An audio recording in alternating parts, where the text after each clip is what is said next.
You are listening to Radio Long Island City, recorded at our studios near Hell Gate, 9 kilometers north of the Harbor Hill Moraine.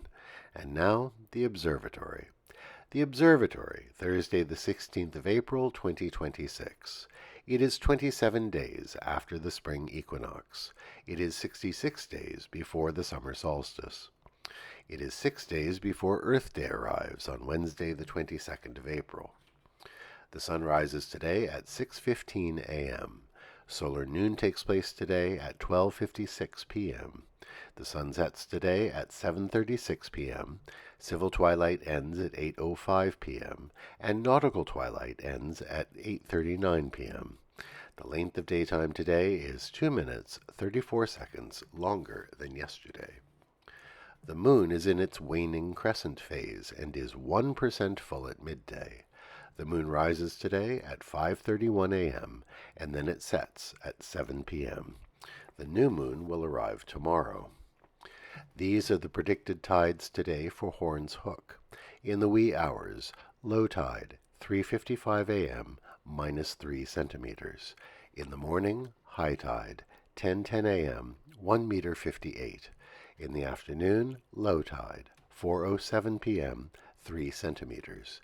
At night, high tide, 10:29 p.m., 1 meter 86. In our shared realm of plants and animals, quite a few plump bumblebees are out and about these last few days. How slowly they hover about, taking a gently zigzagging flight path. Dogs find them fascinating, stopping in their tracks and following them with their eyes. If the bumblebees get close, the dogs will try to snatch them from the air with their mouths. But the bees are almost always too nimble and just slide gently out of reach, out of harm's way. Bumblebees generally don't sting, but if a dog nabbed one, she'd be in for a fierce surprise. Not only can they sting, but they can do so multiple times. Commemorations. On this day in 1524, Giovanni Verrazzano sailed his ship La Dauphine through the narrows that now bear his name into what we now call New York Harbor. He was the first European to lay eyes on this place we call home. Verrazzano wrote a letter to his patron, King Francis I of France, describing what he had seen on his voyage. This letter survives as the Celer Codex, which is now in the Morgan Library in Manhattan. He anchored the Dauphine in the harbor, and he and some of his crew took a smaller boat up the Hudson, perhaps as far as Tappan Zee. They were greeted by about 30 Lenape canoes, and the Lenape guided them to a safe landing spot. But the encounter was brief.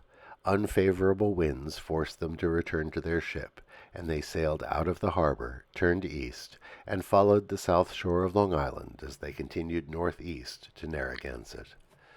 We mark this event not to create a heroic narrative of exploration, but because it is an important moment in the history of this place.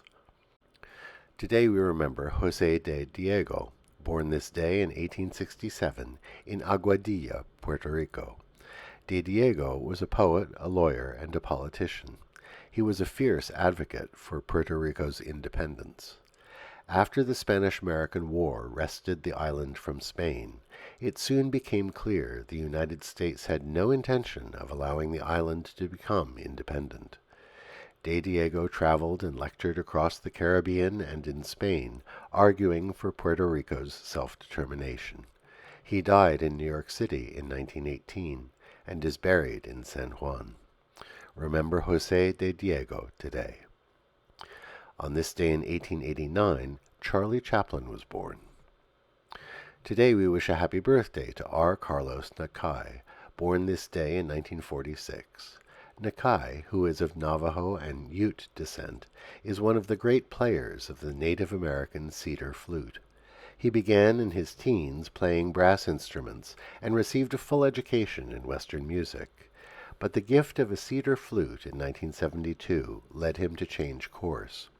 Without a written repertory of native music to draw from, he began adapting traditional songs on his new instrument.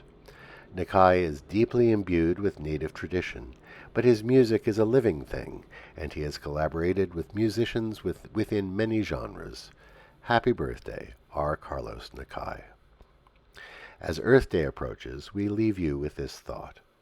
In his 1974 book, Turtle Island, the poet Gary Snyder wrote, "Find your place on the planet, dig in, and take responsibility from there."